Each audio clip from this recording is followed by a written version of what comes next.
வணக்கம் நண்பர்களே. நீங்க ஒரு தொழில் முனைவோரா அல்லது ஜிஎஸ்டி ஃபைலிங் செய்யக்கூடிய ஒரு அக்கவுண்டன்ட்டா? அப்போ இந்த தகவல் உங்களுக்கு தான்.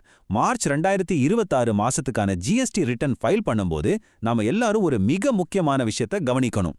ஜிஎஸ்டிஎன் போர்ட்டல்ல நடந்த ஒரு சின்ன டெக்னிக்கல் கிளிச், அதாவது ஒரு கணக்கீட்டு பிழையால நாம கட்ட வேண்டிய வட்டியை விட அதிகமா கட்ட வேண்டிய ஒரு சூழல் ஏற்பட்டிருக்கு. ஆனா கவலைப்படாதீங்க, இதை எப்படி சரியா கையாண்டு தேவையில்லாம போற நம்ம பணத்தை மிச்சப்படுத்துறதுன்னு இந்த விளக்கத்துல நாம படிப்படியா ரொம்ப தெளிவா பார்க்க போறோம். வாங்க ஆரம்பிக்கலாம். உங்ககிட்ட நான் ஒரு நேரடியான கேள்வியோட ஆரம்பிக்கிறேன்.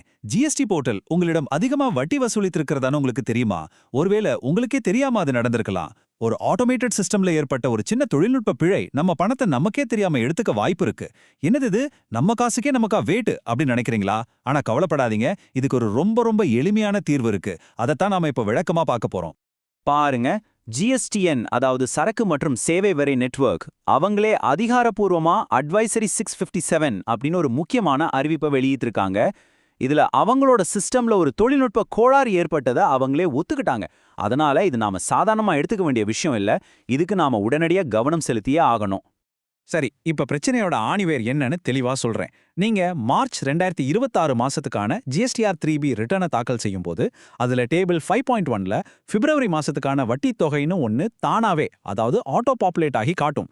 ஆனா சிஸ்டம் காட்டுற அந்த தொகை தவறானதா இருக்க நிறைய வாய்ப்பு இருக்கு. அதாவது சிஸ்டமே ஒரு தப்பான கணக்கை போட்டு நம்ம கிட்ட காட்டுது. இதனால என்ன பெரிய பாதிப்பு வந்துட போகுதுன்னு யோசிக்கிறீங்களா? நீங்க உண்மையில கட்ட வேண்டிய வட்டியை விட ரொம்ப அதிகமா கட்ட நேரிடலாம். இது நேரடியாக நம்மோட பணப்புழக்கத்தை, அதாவது நம்ம பிசினஸோட ஒர்க்கிங் கேபிட்டலை ரொம்பவே பாதிக்கும். யோசிச்சு பாருங்க, நம்ம பிசினஸோட வளர்ச்சிக்கு பயன்படுத்த வேண்டிய பணம் தேவையில்லாம அரசாங்கத்துக்கு அதிகப்படியான வட்டியா போயிடும். ரிஸ்க் எடுக்கிறதெல்லாம் எனக்கு ரஸ்க் சாப்பிட்ற மாதிரின்னு ஜிஎஸ்டி சிஸ்டம் நினைச்சிருச்சு போல. ஆனா அந்த ரிஸ்க் முழுக்க நமக்கு தான், நம்ம பணத்துக்கு தான். சரி, சிஸ்டம் ஏன் இப்படி ஒரு தப்ப பண்ணுச்சு? எதனால இந்த தப்பான கணக்கு வருது? இதுக்கு என்ன காரணம் நாம தெரிஞ்சுக்க வேண்டாமா? மூல காரணத்தை நாம சரியா புரிஞ்சுக்கிட்டாதான் நாம செய்ய போற தீர்வை முழுமையா நம்பிக்கையோட செயல்படுத்த முடியும். வாங்க, அது ஏன் அப்படி ஆச்சுன்னு கொஞ்சம் ஆழமா பார்ப்போம். இதுக்கு முழு முதற் காரணம் ஜிஎஸ்டி சட்டத்துல இருக்கிற விதி 88B(1). இந்த விதி என்ன சொல்லுதுன்னா, நீங்க வரி தாமதமா கட்டும்போது அதுக்கான வட்டியை கணக்கிடும்போது முதல்ல உங்க எலக்ட்ரானிக் கேஷ் லெட்ஜர்ல பணம் இருக்கான்னு பார்க்கணும். இந்த கேஷ் லெட்ஜருங்கிறது ஜிஎஸ்டி போர்ட்டல்ல இருக்கிற உங்க ப்ரீபெய்ட் வாலெட் மாதிரி. அதுல இருக்கிற பணத்தை முதல்ல எடுத்துக்கணும். அந்த பணத்தை கழிச்சதுக்கு அப்புறம் மீதம் இருக்கிற நிகர வரிக்கு, அதாவது நெட் டாக்ஸ் லயபிலிட்டிக்கு மட்டும்தான் வட்டி கணக்கிடணும். ஒரு உதாரணம் சொல்றேன், நல்லா கேட்டுக்கோங்க. நீங்க கட்ட வேண்டிய மொத்த வரி 25,000 ரூபான்னு வச்சுக்கலாம். உங்க கேஷ் லெட்ஜர்ல ஏற்கனவே 10,000 ரூபாய் இருக்கு. இப்போ சிஸ்டம் அந்த 10,000 ரூபாயை எடுத்துக்கிட்டு பாக்கி இருக்கிற 15,000 ரூபாய்க்கு மட்டும்தான் வட்டியை கணக்கிடணும். இதுதான் சரியான சட்டப்படியான முறை. ஆனா இங்க என்ன நடந்திருக்கு தெரியுமா? சிஸ்டம்ல ஏற்பட்ட அந்த தொழில்நுட்ப கோளாறு நம்ம கேஷ் லெட்ஜர்ல 10,000 ரூபாய் இருந்தத சுத்தமா கண்டுக்கவே இல்ல. அதை நான் பார்க்கவே இல்லையே. வடிவேல சொல்ற மாதிரி அந்த பணத்தை கணக்குலயே எடுத்துக்காம முழுசா 25,000 ரூபாய்க்கும் வட்டியை கணக்கு பண்ணிடுச்சு. இதனால தான் நமக்கு அதிக வட்டி காட்டுது. நாம உண்மையில 15,000 ரூபாய்க்கு கட்ட வேண்டிய வட்டிக்கு பதிலா 25,000 ரூபாய்க்கான வட்டியை கட்ட வேண்டிய சூழ்நிலை உருவாகியிருக்கு. சரி, பிரச்சனை என்னன்னு தெரிஞ்சிருச்சு, காரணம் என்னன்னும் புரிஞ்சிருச்சு. இப்போ இதுக்கு தீர்வு என்ன? கவலைப்படாதீங்க, எதையும் பிளான் பண்ணி பண்ணணும். ஜிஎஸ்டி போர்ட்டல்லையே இதை சரி செய்ய ஒரு ரொம்ப ரொம்ப எளிமையான 3 படி கொண்ட ஒரு வழி இருக்கு. அதை சரியா செஞ்சா போதும், உங்க பணத்தை நீங்களே காப்பாத்திக்கலாம். வாங்க அந்த ஆக்ஷன் பிளானை இப்ப பார்க்கலாம். முதல்ல சிஸ்டம் போட்ட அந்த தப்பான கணக்கு எங்க இருக்குன்னு நம்ம கண்டுபிடிக்கணும். நான் சொல்றத கவனமா கேளுங்க, வேணும்னா நோட் பண்ணிக்கோங்க. முதல்ல உங்க ஜிஎஸ்டி போர்ட்டல்ல லாகின் பண்ணுங்க. அப்புறம் ரிட்டர்ன் டேஷ்போர்டுக்கு போங்க. அடுத்து மார்ச் 2026ங்கிற சரியான ரிட்டர்ன் காலத்தை தேர்ந்தெடுங்க. ஜிஎஸ்டிஆர் 3Bக்குள்ள ப்ரிப்பேர் ஆன்லைன் அப்படின்னு ஒரு பட்டன் இருக்கும், அதை கிளிக் பண்ணுங்க. அந்த பக்கத்துல கீழே பாத்தீங்கன்னா system generated GSTR 3B PDF ஒரு ஆப்ஷன் இருக்கும். அதை பதிவிறக்கும், அதாவது டவுன்லோட் பண்ணுங்க. இதுதான் சிஸ்டமோட தப்பான கணக்கு இருக்கிற ஃபைல். இப்ப நீங்க ஸ்கிரீன்ல பாக்குறது தான் ஜிஎஸ்டிஆர் 3Bல இருக்கிற அந்த முக்கியமான டேபிள் 5.1. இதுல தான் வட்டி மற்றும் தாமத கட்டணம் சம்பந்தப்பட்ட விவரங்களும் இருக்கும். சிஸ்டம் தப்பா கணக்கு பண்ணின வட்டியும் இங்க தான் காட்டும். நல்லா பாருங்க, அந்த டேபிளுக்கு கீழே சிவப்பு நிறத்துல ஒரு பட்டன் இருக்கு, ரீகம்ப்யூட் இன்ட்ரெஸ்ட். இந்த பட்டன் தான் நம்மளோட ஹீரோ. நம்ம எல்லா பிரச்சனைக்கும் இதுதான் தீர்வு.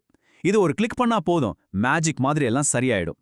அந்த ரீகம்ப்யூட் இன்ட்ரெஸ்ட் பட்டனை நீங்க கிளிக் பண்ணினோனே உடனே சிஸ்டம் என்ன பண்ணும்னா அந்த விதி 88B1 சரியா பயன்படுத்தி உங்க கேஷ் லெஜர்ல இருந்த பணத்தை கழிச்சிட்டு சரியான வட்டி தொகையை மறுபடியும் கணக்கிட்டு முடிச்சதும் நீங்க என்ன பண்ணணும்னா இன்னொரு முறை புதுசா ஒரு சிஸ்டம் ஜெனரேட்டட் PDF டவுன்லோட் பண்ணும். அதுல வட்டி தொகை முன்னாடி இருந்ததை விட குறைஞ்சிருக்கா சரியா இருக்கான்னு ஒரு தடவைக்கு 2 தடவை செக் பண்ணிக்கோங்க. சரிபார்ப்பு ரொம்ப முக்கியம். நண்பர்களே, இதுதான் இந்த முழு ப்ராசஸ்லயே ரொம்ப ரொம்ப முக்கியமான படி. ரொம்ப கவனமா கேளுங்க. நீங்க ரீகம்ப்யூட் இன்ட்ரெஸ்ட் பட்டனை கிளிக் பண்ணிட்டா மட்டும் போதாது. சிஸ்டம் தானாகவே அந்த சரியான தொகையை வட்டி கட்டத்தில் அப்டேட் பண்ணிடாது. நீங்க டவுன்லோட் பண்ணின அந்த புது PDFல என்ன சரியான வட்டி தொகை இருக்கோ அதை நீங்க தான் அந்த டேபிள் 5.1ல இருக்கிற வட்டி கட்டத்தில் கையால டைப் பண்ணணும். போர்ட்டல் உங்களுக்கு சரியான தொகையை காட்டிடும். ஆனா நீங்களாவே அதை என்டர் பண்றது மூலமா தான் அந்த மாற்றத்தை நீங்க ஏத்துக்கிட்டீங்கன்னு சிஸ்டம் உறுதி செய்யும். ஒரு சின்ன தப்பு மொத்தத்தையும் மாத்திரும். அதனால இந்த மேனுவல் என்ட்ரியை மறக்காம கவனமா சரியா பண்ணிடுங்க. ஓகே, இப்போ நான் சொல்ல போறது ரொம்ப ரொம்ப முக்கியமான ஒரு விஷயம். ஒரு முக்கியமான எச்சரிக்கைனே சொல்லலாம். இத சரியா கவனிக்கலன்னா நாம ஒரு தப்ப சரி பண்ண போய் வேற ஒரு பிரச்சனையில மாட்டிக்க வாய்ப்பு இருக்கு. அதனால கொஞ்சம் கவனமா கேளுங்க. GSTN அறிவுரையிலிருந்து நேரடியா இந்த வரியை நான் சொல்றேன், நல்லா கேட்டுக்கோங்க. நீங்க கையால டைப் பண்ற அந்த வட்டி தொகை சிஸ்டம் புதுசா கணக்கு போட்டு கொடுத்த தொகையை விட கம்மியா இருக்கவே கூடாது. ₹1 கூட குறைவா இருக்கக்கூடாது. ஒன்னு அதே தொகையா இருக்கணும், இல்லைன்னா அதை விட அதிகமா இருக்கலாம். ஆனா ஒரு பைசா கூட குறைச்சு போடக்கூடாது. பேச்சாதான் இருக்கணும். ரூல்ஸை கரெக்டா ஃபாலோ பண்ணணும். அப்படி நீங்க குறைச்சு போட்டா அது சட்டப்படி தப்பு. அப்புறம் அதுக்கு நோட்டீஸ் வரக்கூட வாய்ப்பு இருக்கு. சரி, இதுவரைக்கும் நாம பார்த்த எல்லா முக்கியமான விஷயங்களையும் ஒரு தடவை வேகமா ஒரு செக்லிஸ்டா பார்க்கலாம். நீங்க ரிட்டர்ன் ஃபைல் பண்ணும்போது இந்த செக்லிஸ்ட்டை மனசுல வச்சுக்கிட்டாலே போதும், எந்த தப்பும் நடக்காது. இது உங்களுக்கான ஒரு இறுதிச் சுருக்கம். சுருக்கமா இந்த சரிபார்ப்பு பட்டியலை மனசுல வச்சுக்கோங்க. 1. மார்ச் 2026 GSTR 3Bக்குள்ள போய் டேபிள் 5.1 திறங்க. 2. RE கம்ப்யூட் இன்ட்ரெஸ்ட் பட்டனை மறக்காம கிளிக் பண்ணுங்க. 3. அதுக்கப்புறம் வர புதிய PDF டவுன்லோட் பண்ணி சரியான வட்டி தொகையை சரிபாருங்க. 4. அந்த சரியான தொகையை வட்டி கட்டத்துல நீங்களே நேரடியாக டைப் பண்ணுங்க. மிக மிக முக்கியமாக 5வது பாயிண்ட், நீங்க டைப் செஞ்ச தொகை சிஸ்டம் கணக்கிட்ட அந்த புதிய தொகையை விட குறைவாக இல்லைன்னு உறுதிப்படுத்திக்கோங்க. இதெல்லாம் செஞ்சதுக்கு அப்புறம் நீங்க வழக்கம் போல உங்க ஃபைலிங்கை தொடரலாம். இறுதியா இந்த ஒரு சின்ன தொழில்நுட்ப பிழை நமக்கு ஒரு பெரிய பாடத்தை கத்துக் கொடுக்குது. என்னன்னா, ஆட்டோமேஷன் சிஸ்டம்ஸ் நம்ம வேலையை சுலபமாக்குனாலும் அதை 100% அப்படியே நம்பக்கூடாது. நாமளும் கொஞ்சம் விழிப்புடன் இருந்து சரிபார்க்க வேண்டியது ரொம்ப அவசியம்.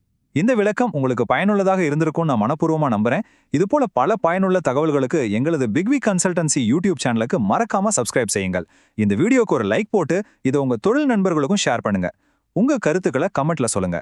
அடுத்து எந்த தலைப்பை பற்றி நாங்க விளக்கமா பேசணும்னு நீங்க எதிர்பார்க்கறீங்கன்னு கமெண்ட்ல சொல்லுங்க. நன்றி.